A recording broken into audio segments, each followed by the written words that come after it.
Welcome to Virgo Potens. In this episode, we enter one of the most profound mysteries ever revealed to a human soul, the blessed birth of the Immaculate Virgin Mary, as described by Venerable Mary of Ágreda in the mystical City of God. This chapter unveils not merely a moment in time, but the dawn of a new creation, when heaven itself rejoiced, and the Queen of Angels took her first breath upon the earth, pure, radiant, and full of grace. Here the veil is lifted between the visible and the divine. We witness St. Anne's faith tested by the ancient enemy, Lucifer's fury against the chosen vessel, and the miraculous joy that resounded through heaven and limbo as the Mother of the Word was born. Through vivid vision and divine revelation, Mary of Agreda leads us into the mystery of that holy night, when the true Ark of the Covenant entered the world, and the angels bowed before the infant who would one day crush the serpent's head. So now, quiet your mind, and let your heart be lifted toward that celestial moment, as we listen together to Chapter 7 of the Mystical City of God, written by Venerable Mary of Ágreda. The Blessed Birth of Mary Immaculate. The Most Holy Mary, being conceived without sin as described above, was entirely absorbed in spirit and entranced by her first vision of the divinity. At the first instant, and in that narrow dwelling of the maternal womb, began the love of God in her most blessed soul, never to be interrupted, but to continue through all the eternities of that high glory, which she now enjoys at the right hand of her divine Son. The most happy mother, Holy Anne, passed the days of her pregnancy altogether spiritualized by the divine operations and by the sweet workings of the Holy Ghost in all her faculties. Divine Providence, however, in order to direct her course to greater merit and reward, ordained that the ballast of trouble be not wanting. For without it, the cargo of grace and love is scarcely ever secure. In order to understand better what happened to this holy woman, it must be remembered that Satan, after he was hurled with the other bad angels from heaven into the infernal torments, never ceased, during the reign of the old law, to search through the earth, hovering with lurking vigilance above the women of distinguished holiness, in order to find her, whose sign he had seen, Genesis 3:15, and whose heel was to bruise and crush his head.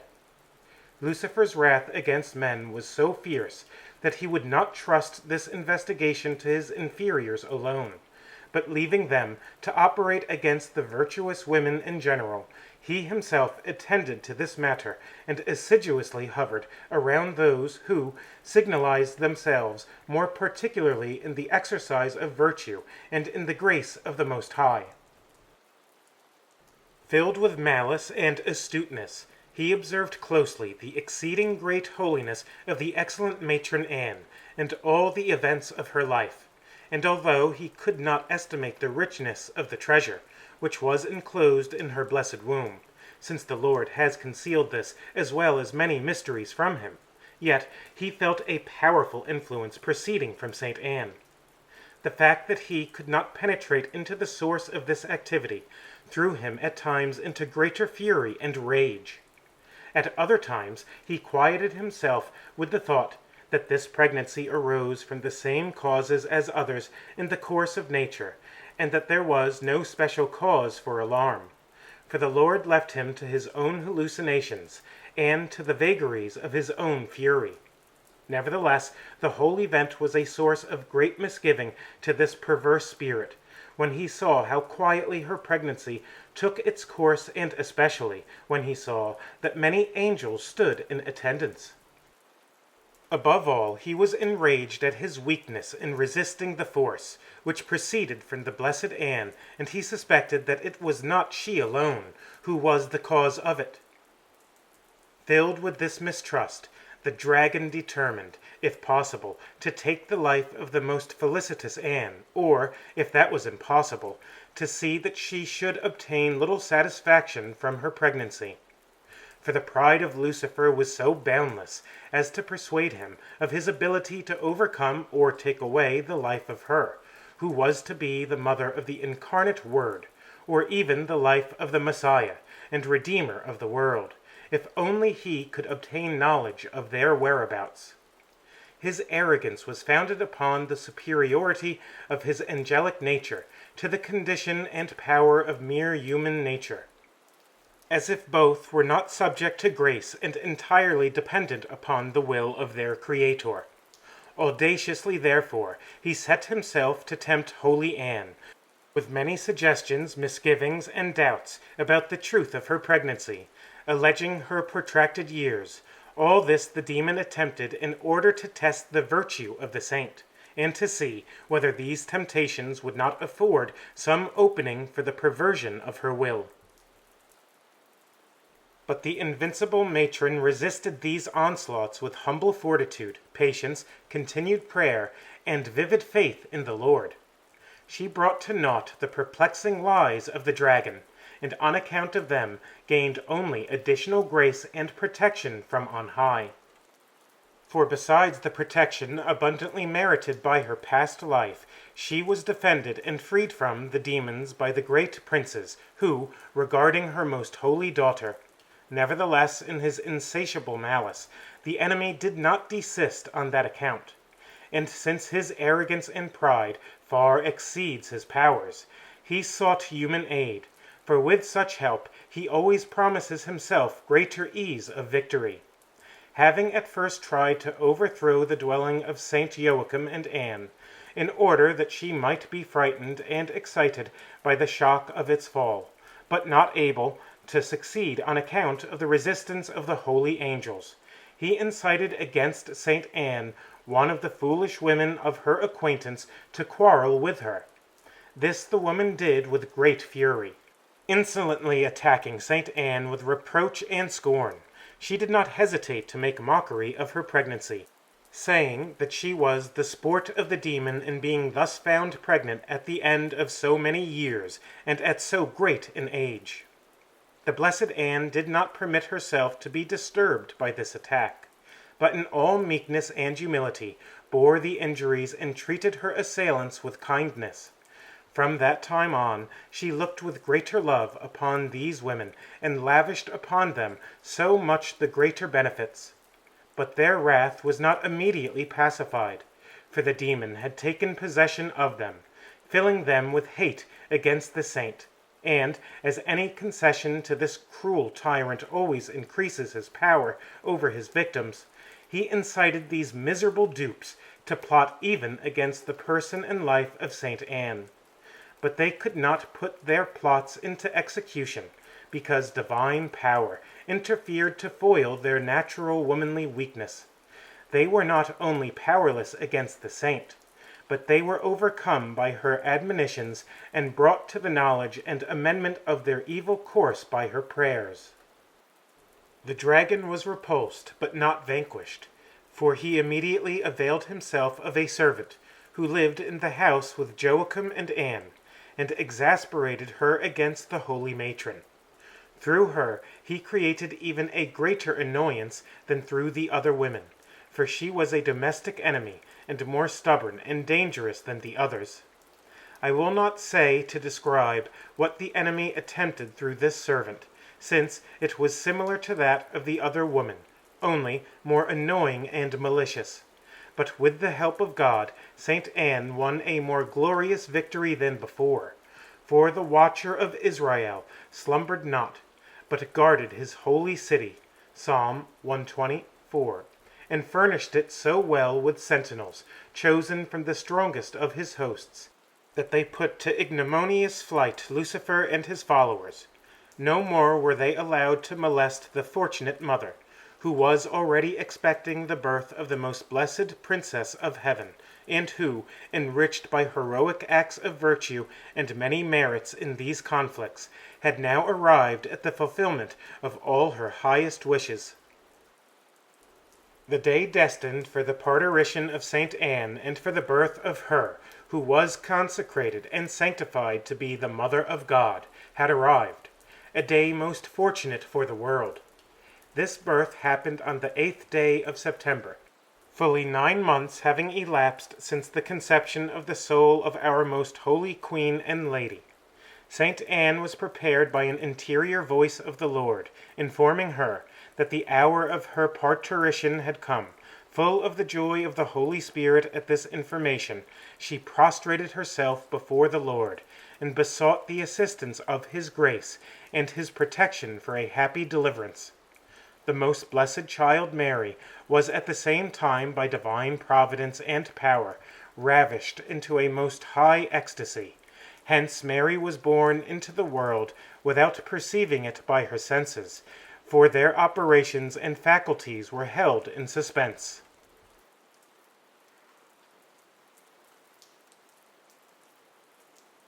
She was born pure and stainless, beautiful and full of grace, thereby demonstrating that she was free from the law and the tribute of sin.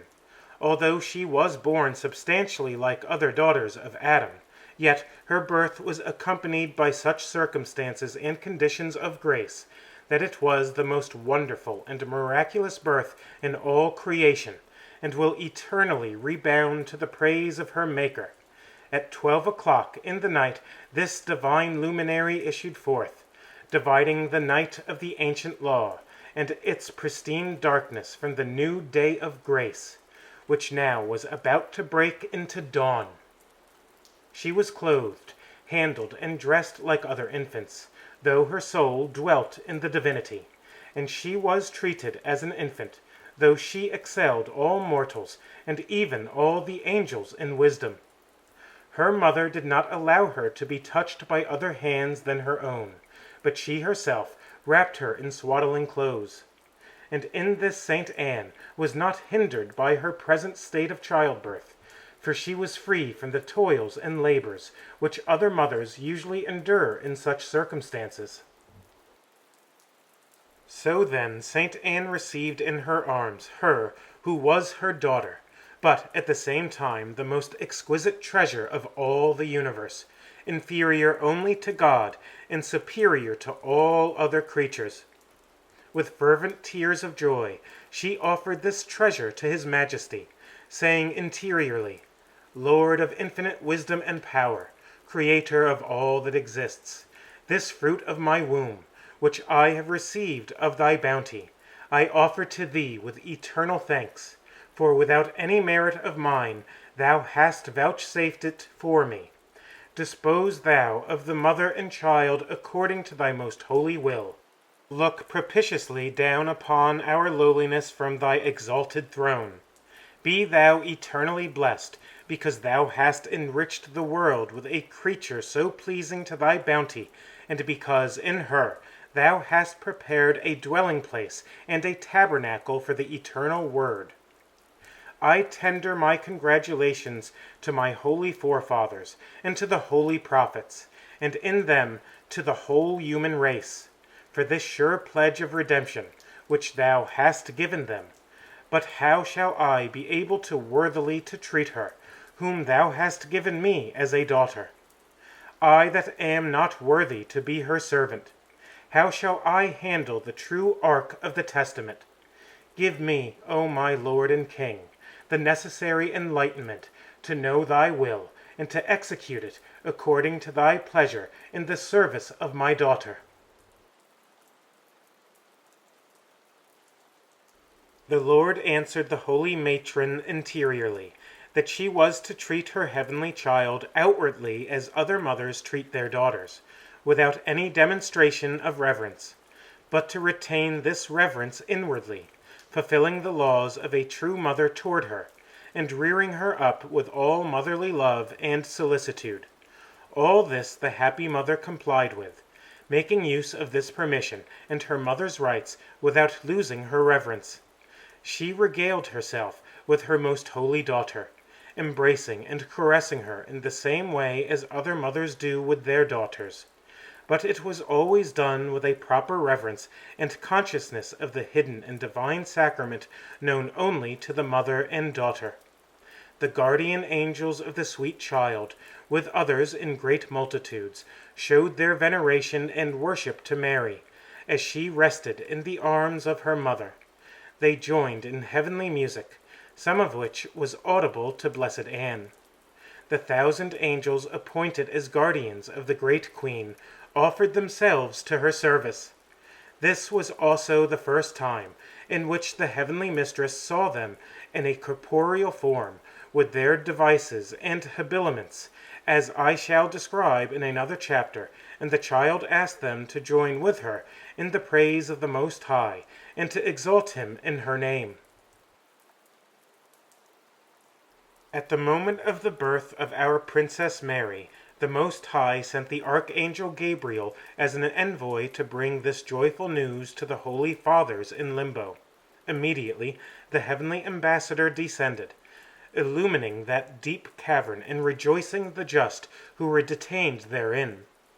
He told them that already the dawn of eternal felicity had commenced, and that the reparation of man, which was so earnestly desired and expected by the holy patriarchs and foretold by the prophets, had been begun, since she, who was to be the mother of the Messiah, had now been born. Soon they would now see the salvation and glory of the Most High. The Holy Prince gave them an understanding of the excellence of the Most Holy Mary, and of what the Omnipotent had begun to work in her, in order that they might better comprehend the happy beginning of the mystery, which was to end their prolonged imprisonment. Then all the holy patriarchs and prophets, and the rest of the just in Limbo, rejoiced in spirit, and in new canticles praised the Lord for this benefit. All these happenings at the birth of our Queen succeeded each other in a short space of time. The first exercise of her senses in the light of the material sun was to recognize her parents and other creatures. The arms of the Most High began to work new wonders in her, far above all conceptions of men, and the first and most stupendous one was to send innumerable angels to bring the Mother of the Eternal Word, body and soul, into the embryon heaven of the fulfilling of his further intentions regarding her.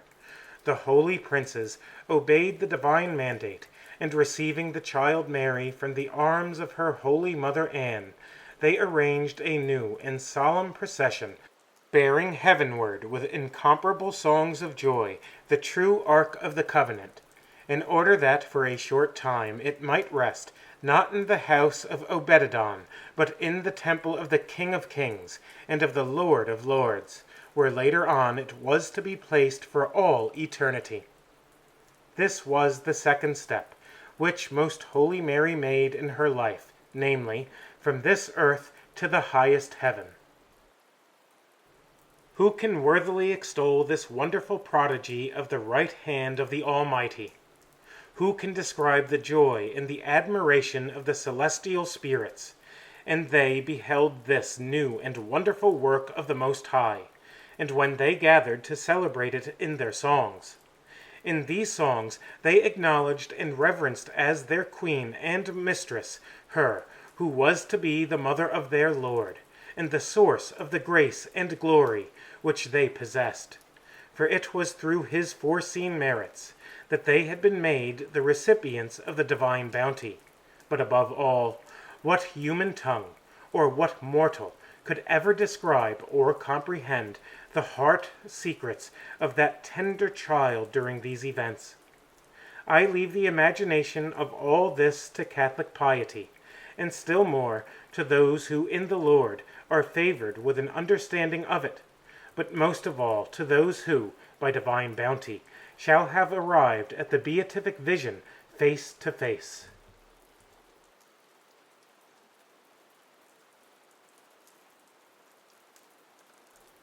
Born by the hands of the angels, the child Mary entered the empyrean heaven, where she prostrated herself full of love before the royal throne, in the presence of the Most High. Then, according to our way of understanding, was verified what long before had happened in figure, when Bathsheba entered into the presence of her son Solomon, who, while presiding over his people of Israel, arose from his throne, received her with honor and reverence, and seated her at his side as queen. Similarly, but in a more glorious and admirable manner, the person of the divine Word now received the child Mary, whom he had chosen as mother, as Queen of the universe. Although her real dignity and the purpose of these ineffable mysteries were unknown to Mary, yet her infant faculties were strengthened by divine power for the reception of these favors. New graces and gifts were bestowed upon her, by which her faculties were correspondingly elevated. Her powers of mind, besides being illumined and prepared by new grace and light, were raised in proportion to the divine manifestation, and the divinity displayed itself in the new light vouchsafed, revealing itself to her intuitively and clearly in a most exalted manner. This was the first time in which the most holy soul of Mary saw the Blessed Trinity in unveiled beatific vision. The sole witness of the glory of Mary in this beatific vision, of the sacraments then again revealed to her, of the divine effect that overflowed into her most pure soul, was God, the author of this unheard-of wonder, and the astounded angels, who in some measure perceived these mysteries in God himself. The Queen seated at the side of the Lord, who was to be her Son, and seeing him face to face, was more successful in her prayer than Bathsheba, for she prayed that he bestow the untouched Sunamite Abisag, his inaccessible divinity, upon his sister, human nature by the hypostatic union be fulfilled in the person of the Word. Many times he had pledged himself to it among men through the ancient patriarchs and prophets, and now Mary besought him to accelerate the reparation of the human race, expected for so many ages amid the multiplied iniquity and the ruin of souls. The Most High heard this most pleasing petition of his mother, and acting more graciously than Solomon of old toward his mother, he assured her that soon his promises should be fulfilled, and that he should descend to the world in order to assume and redeem human nature. In this divine consistory and tribunal of the Most Holy Trinity, it was determined to give a name to the child Queen, as there is no proper and legitimate name, except it be found in the immutable being of God himself, for from it are participated and determined according to their right weight and measure all things in infinite wisdom. His Majesty wished himself to give and impose that name in heaven. He thereby made known to the angelic spirits that the three divine persons had decreed and formed the sweet names of Jesus and Mary for the Son and Mother from the beginning before the ages, and that they had been delighted with them, and had engraved them on their eternal memories to be, as it were, the objects for whose service they should create all things. Being informed of these and many other mysteries, the holy angels heard a voice from the throne, speaking in the person of the Father. Our chosen one shall be called Mary, and this name is to be powerful and magnificent. Those that shall invoke it with devout affection shall receive most abundant graces. Those that shall honor it and pronounce it with reverence shall be consoled and vivified, and will find in it the remedy of their evils, the treasures for their enrichment, the light which shall guide them to heaven. It shall be terrible against the power of hell. It shall crush the head of the serpent, and it shall win glorious victories over the princes of hell. The Lord commanded the angelic spirits to announce this glorious name to Saint Anne, so that what was decreed in heaven might be executed on earth. The heavenly child, lovingly prostrate before the throne, rendered most acceptable and human thanks to the eternal being, and she received the name with most admirable and sweet jubilation. If the prerogatives and graces which she then was favored with were to be described, it would necessitate an extra book of many volumes. The holy angels honored and acknowledged Most Holy Mary as the future Mother of the Word, and as their Queen and Mistress, enthroned at the right hand of her Son. They showed their veneration of her holy name, prostrating themselves as it proceeded from the throne in the voice of the Eternal Father, especially those who had it written on the devices over their breast. All of them gave forth canticles of praise for these great and hidden mysteries. In the meanwhile, the infant queen remained ignorant of the real cause of all that she thus experienced, for her dignity of mother of the incarnate Word was not revealed to her till the time of the incarnation. With the same reverential jubilee did the angels return in order to replace her into the arms of holy Anne, to whom this event remained a secret, as was also the absence of her daughter. For a guardian angel, assuming an aerial body, supplied her place for this very purpose. More than that, during a great part of the time in which the heavenly child remained in the empyrean heaven, her mother was wrapped in ecstasy of highest contemplation, and in it, although she did not know what was happening to the child, exalted mysteries concerning the dignity of the Mother of God, to which she was to be chosen, were revealed to her. The prudent matron kept them enshrined within her breast, conferring them in her thoughts with the duties she owed to her child. On the 8th day after the birth of the great queen, multitudes of most beautiful angels in splendid array descended from on high, bearing an eschaton on which the name of Mary was engraved, and shone forth in great brilliancy. Appearing to the Blessed Mother Anne, they told her that the name of her daughter was to be Mary, which name they had brought from heaven, and which divine providence had selected and now ordained to be given to their child by Joachim and herself. The saint called for her husband, and they conferred with each other about this disposition of God in regard to the name of their daughter. The more than happy father accepted the name with joy and devout affection. They decided to call their relatives and a priest, and then, with much solemnity and festivity, they imposed the name of Mary on their child. The angels also celebrated this event with most sweet and ravishing music, which, however, was heard only by the mother and her most holy daughter.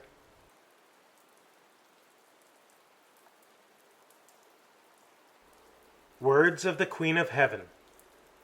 My admonition to thee, whom, in spite of thy weakness and poverty, I have chosen with such generous kindness as my disciple and companion, is this, that thou strive with all thy powers to imitate me in an exercise, in which I persevered during my whole life from the very first moment of my birth, omitting it not a single day, however full of cares and labors it might have been. This exercise was the following.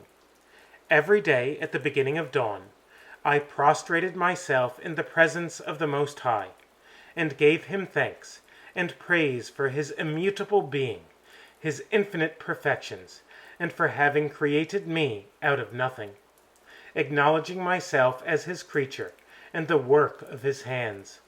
I blessed him and adored him, giving him honor, magnificence, and divinity, as the supreme Lord and Creator of myself and of all that exists.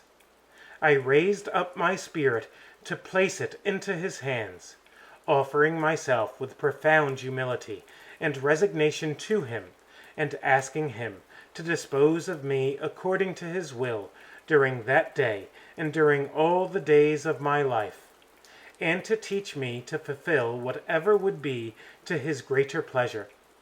This I repeated many times during the external works of the day, and in the internal ones I first consulted His Majesty, asking his advice, permission, and benediction for all my actions.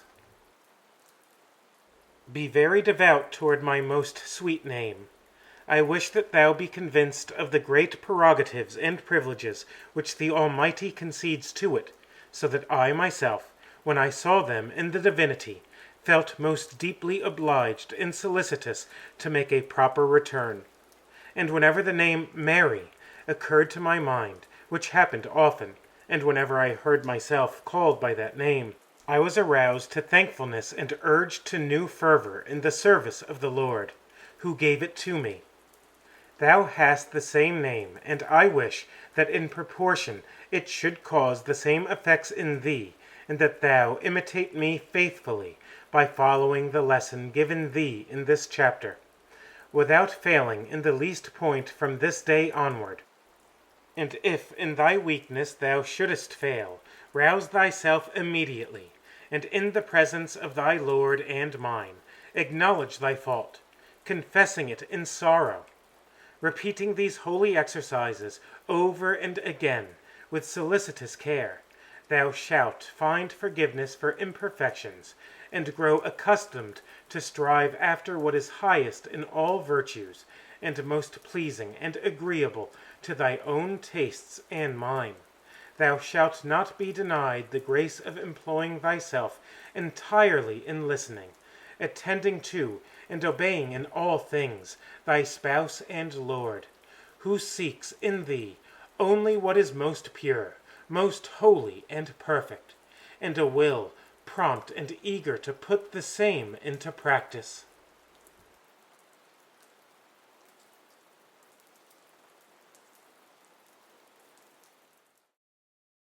Thanks for stopping by and watching my video to the end.